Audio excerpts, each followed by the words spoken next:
The last thing in grade 8 algebra that you will be learning is the distributive property.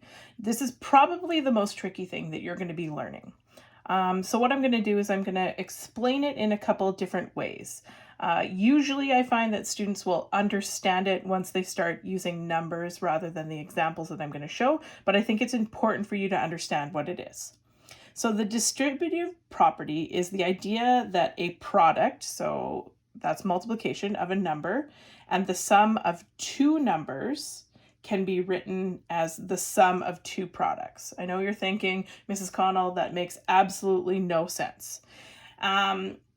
It's hard to understand in those words. So that's why I think an example in this case is a little bit easier. So I'm going to talk about the idea of selling tickets to something. So let's say it's, I don't know, tickets to a show. Okay, so you are selling tickets to a show. The tickets are $20, okay? And people are paying in cash or check, okay? So I think you're with me so far. Now, what we're gonna do to turn this into algebra will be the following, okay? So in the case of cash, that will be like dollar bills.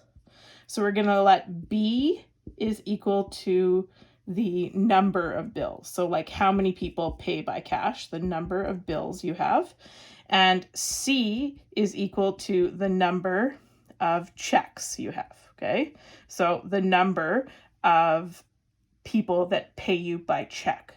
So in that case, that means there's a couple different ways that you can figure this out, how many people or how much money you have. So the first way would be the following. So what you would do, so every ticket costs $20. So it doesn't matter if they pay by bills, like cash, or by check. So you could do 20 times the total number of bills and checks. So a number of bills plus the number of checks, right?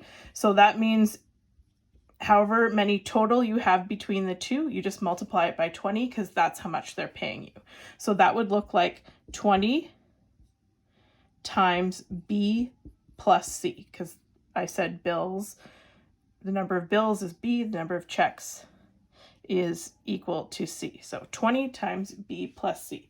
Now the next part, you can also calculate it in this other way. So what you could do, instead of counting up the total number of these, you could do this. You could do 20 times the number of bills and then 20 times the number of checks.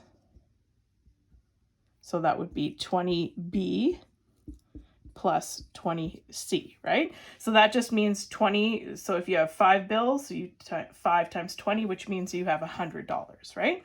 So those are the two ways that you can do it.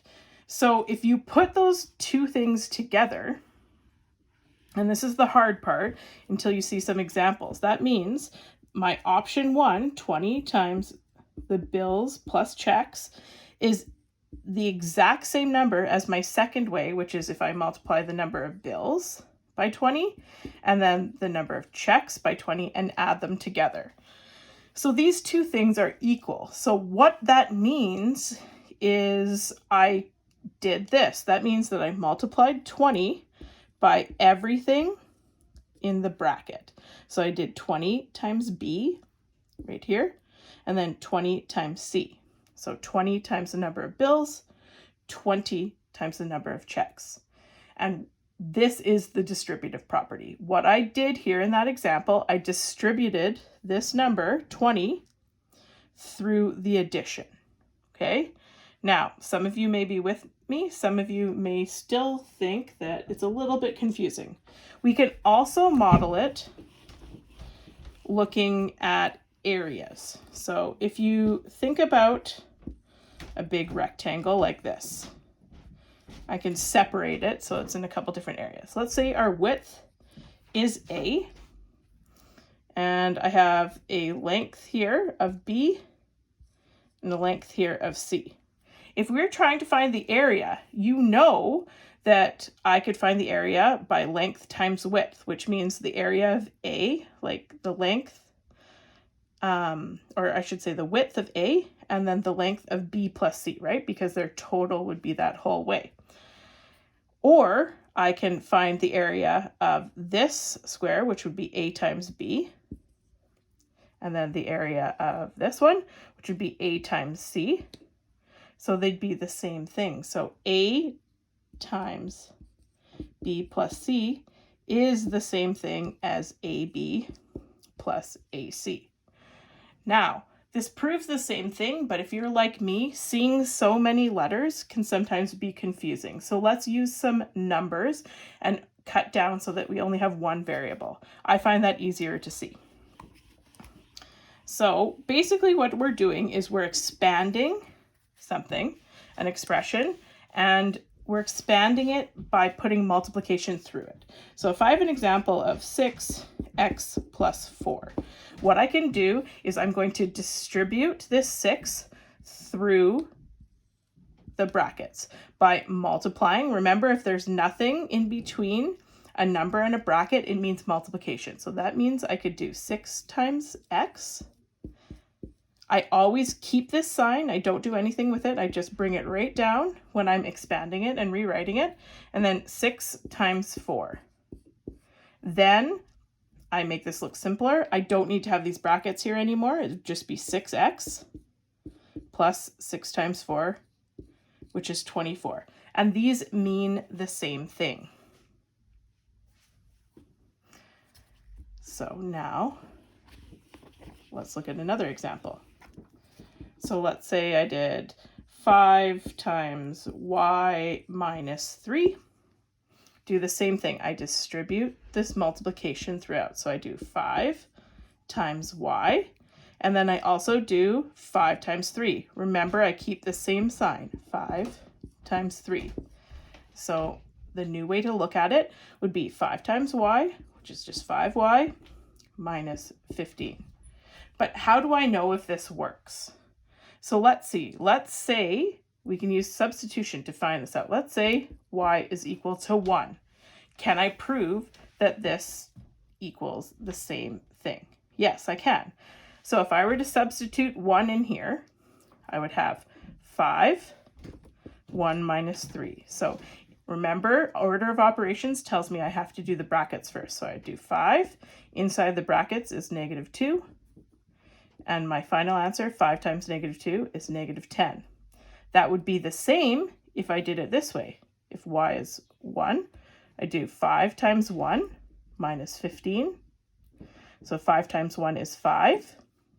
Subtract 15, and then I still have negative 10. So that proves that this is true. We'll do one more before we add it into solving equations. So remember, I can also do this with integers. So let's say I had negative 2, and I have x plus 6. I distribute it through, so that means I multiply it through. So negative 2 times x. I keep my sign right here, and then I'd have negative 2 times 6. So negative 2x can just be rewritten as negative 2x. I keep this, and negative 2 times 6 would be negative 12. Now I can keep it like this, or I can write it like this. So you'll note that plus negative 12 means the same thing as negative 2x subtract 12. You can write it in either way. So now let's add this into solving equations. So if I'm going to add this into solving equations, all that does is take a 2-step problem and make it into a 3-step problem. So I could have 3x plus 4 equals 15. So if I have this, what do I do? Well, I'm going to simplify it. I'm going to expand it first, and then use my solving equation steps as normal. So I expand by multiplying through. So I have 3 times x. Now I'm going to start just writing it like that instead of doing that extra step. And then I will have the plus, and then 3 times 4 equals 15. This doesn't change. We don't expand it through. It's not in the bracket. So then I have 3x plus 12, 3 times 4 is 12, equals 15. Now we have something that looks nice. We know how to solve that. So let's solve it. Let's go through our steps. Isolating x, we need to get rid of this constant. So I perform the opposite operation, which is negative 12, and I subtract 12. That leaves me with 3x equals 15 minus 12, which is 3. I divide by 3. That's the opposite of multiply by 3. Do it on both sides, and I am left with x equals 1. Let's try another example. The key to distributive property is practice. So let's say we have 6, y subtract 2 equals 12. Some of you may even know what the answers are before you start, so that's helpful, but we still need to go through all of the steps. So let's distribute it through, so expand it out. So 6 times y is 6y. In this case, I'm not even going to write out this next step. I'm going to do 6 times 2, which is 12, and I'm going to subtract 12 equals 12. Okay, so that's my expanded view. Now I know how to solve this. So I get rid of my constant. I move everything else that's not a variable to the other side. I perform my opposite operation, plus 12, plus 12. This cancels out. I'm left with 6y equals 12 plus 12, which is 24. And then I solve for y. So y, I'm multiplying by 6. That means I need to divide by 6. It cancels it out, gives me 1y. Divide by 6. So I'm left with y on one side and 24 divided by 6, which is 4.